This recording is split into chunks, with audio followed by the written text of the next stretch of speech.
नाटक लिखने का व्याकरण, नाटक कैसे लिखें। तो आइए जानिए कि नाटक गद्य रचना किस तरह से होनी चाहिए।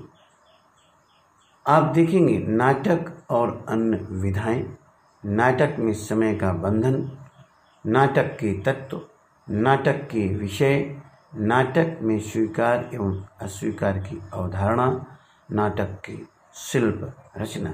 लगातार ये प्रश्न सामने आता रहा है कि कविता, कहानी, उपन्यास की तरह नाटक भी साहित्य के अंतर्गत ही आता है या फिर इसकी रचना में क्या अंतर जरूर हो जाता है। जब हम इस पर विचार करते हैं तो पाते हैं कि नाटक अपनी कुछ निजी विशिष्टताओं के कारण बाकी दूसरी विधाओं से बिल्कुल अलग हो जाता है। स्वयं हमारी भारतीय परंपरा में नाटक को दृश्य काव्य की संज्ञा दी गई। जहाँ से नाटक अपनी निजी एवं विशेष प्रकृति ग्रहण करता है वह है उसका लिखित रूप से दृश्यता की ओर अग्रसर होना। जहाँ साहित्य की अन्य विधाएं अपने लिखित रूप में ही एक निश्चित और अंतिम रूप को प्राप्त होती हैं। नाटक लिखते समय नाटककार को नाटक की एक मूल विशेषता को हमेशा याद रखना होता है।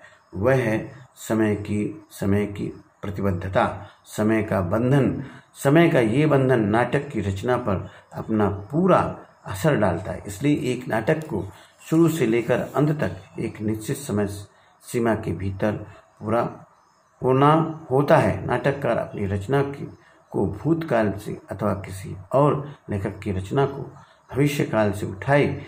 इन दोनों ही स्थितियों में उसे नाटक को वर्तमान काल में ही समायोजित करना होता है। अब दूसरा महत्वपूर्ण अंग है शब्द।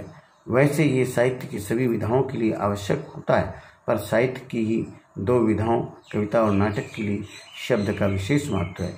नाटक की दुनिया में शब्द अपनी एक नई, निजी और अलग अस्मिता ग्रहण करता है। हमारे नाट्य शास्त्र में भी वाचिक अर्थात बोले जाने वाले शब्द को नाटक का शरीर कहा जाता है। कहानी तथा उपन्यास शब्दों के माध्यम से किसी स्थित वातावरण या कथानक का वर्णन करते या अधिक से अधिक उसका चित्रण कर पाते हैं। यही कारण कि इसे वर्णित या फिर नरेटिव विधा कह दिया जाता है। कविता इससे आगे इसके शब्द, बिंब और प्रतीक में बदलने की क्षमता भी रखते हैं। इसी कारण साहित्य की सभी विधाओं में कविता ही नाटक के सबसे ज़्यादा निकट जान पड़ती है। जैसे कहानी या उपन्यास में भी वर्णन घटित होता है, लेकिन अंतर ये है कि नाटक में वह कहानी सचमुच हमारी आंखों के सामने घटित होता है। इसी आधार पर कहा जाता है कि एक कवि सफल नाटककार भी हो सकता है। ऊपर के तथ्यों को ध्यान में रखते हुए निष्कर्ष ये निकला कि नाटककार के लिए जरूरी है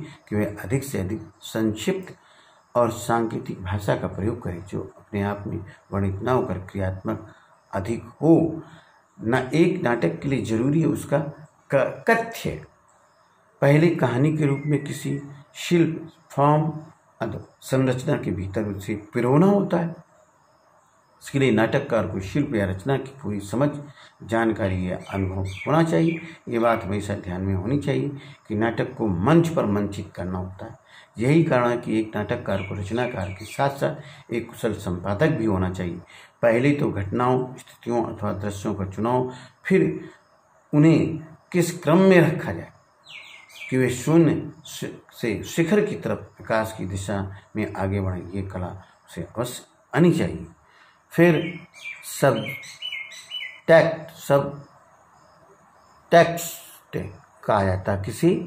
देखिए, जब हम एक कौन सी चीज़ है जो एक सशक्त नाटक को एक कमज़ोर नाटक से अलग करती है, वह है संवादों का अपने आप में वर्णित या चित्रित न होकर क्रियात्मक होना, दृश्यात्मक होना और लिखे तथा बोले जाने वाले संवादों से भी ज़्यादा उन संवादों के पीछे निहित अनलिखे एवं अनकहे संवादों की ओर ले जाना, जिन्हें अंग्रेजी में सब भाषा में सब टेक्स्ट कहा गया है। जिस नाटक में इस तत्व की जितनी ज़्यादा संभावनाएं होती हैं वह नाटक उतना ही सफल होगा। उदाहरण के लिए हैमलेट का ये प्रसिद्ध संवाद दुबी और not to be or not to be, या स्कंदगुप्त का अधिकार सुख कितना मादक और सारहीन है। संवाद अनगिनत संभावनाओं को उजागर कर देता है। तो आइए, नाटक लिखते समय ये भी अत्यंत जरूरी है कि नाटक जो चरित्र प्रस्तुत किए जाएं वे सपाट, सतही और टाइप्ड न हो। जिस प्रकार हम अपनी रोजमर्रा की जिंदगी में किसी भी व्यक्ति को सिर्फ अच्छा या बुरा नहीं कह सकते, उसी तरह नाटक को, कहानी में भी चरित्रों के विकास में इस बात का ध्यान रखा जाए कि वे स्थितियों के अनुसार अपनी प्रतिक्रियाओं को व्यक्त करते चलें। नाटककार नाटक की कथानक के माध्यम से जो कुछ भी कहना चाहता है उसे अपने चरित्रों और उनके बीच होने वाले परस्पर संवादों से ही अभिव्यक्त करता है, लेकिन ऐसा कभी भी न लगे कि वह पहले से ही निश्चित विचारों को मात्र शब्दों के माध्यम से व्यक्त कर रहा है। ऐसी स्थिति में नाटक न रहकर सिर्फ शब्दों के रूप में विचारों का एक पुंज सा होकर रह जाता है। आज हिंदी के नाटककारों के पास शिल्प की दृष्टि से कई तरह के विकल्प मौजूद हैं। सबसे पहले तो स्वप्न वासवदत्ता, अभिज्ञान शाकुंतलम, मृच्छ कट्टिकम और उत्तर चरितम जैसे संस्कृत नाटकों का ढांचा है, जिसे हम पारिभाषिक शब्दावली शास्त्री कहते हैं। एक लोक नाटकों का फॉर्म है, उसमें कोई लिखित आलेख नहीं और सब कुछ मौखिक रचना प्रक्रिया के माध्यम से घटित होता है। पारसी नाटकों का अपना एक अलग शिल्प है, जो शेर व शायरी, गीत संगीत और अतिरंजित संवादों पर आधारित होता है। इब्सन की तर्ज पर यथार्थवादी नाटकों का अपना एक मुहावरा है।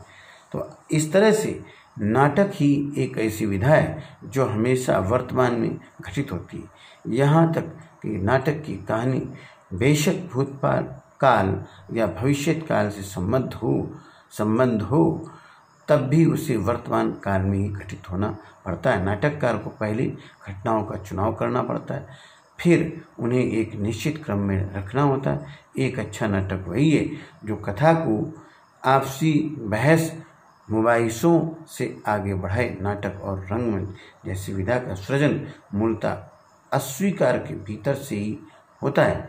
नाटक मंच पर दिखाया जाता है और शिक्षाप्रद होता है, जन कल्याण के लिए होता है और उसमें विभिन्न पात्रों के संवादों से, कथोकथन से एक संदेश देता है नाटक। इस तरह से नाटक गद्य की विधा आपको हृदय से जोड़ती है और आप नाटक लिखने के लिए प्रेरित होते हैं, नाटक देखने के लिए प्रेरित होते हैं।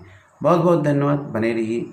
इस तरह से बने नाटक की रचना कैसे की जाए, उस पर संवाद कैसे लिए जाएं, उसमें पात्रों का चयन कैसे किया जाए, उसका रंगमंच कैसे तैयार किया जाए, ये सब पर मैंने चर्चा की। बहुत बहुत धन्यवाद। बीइंग विद मी, मैं डॉक्टर संतोष लाल कुमार।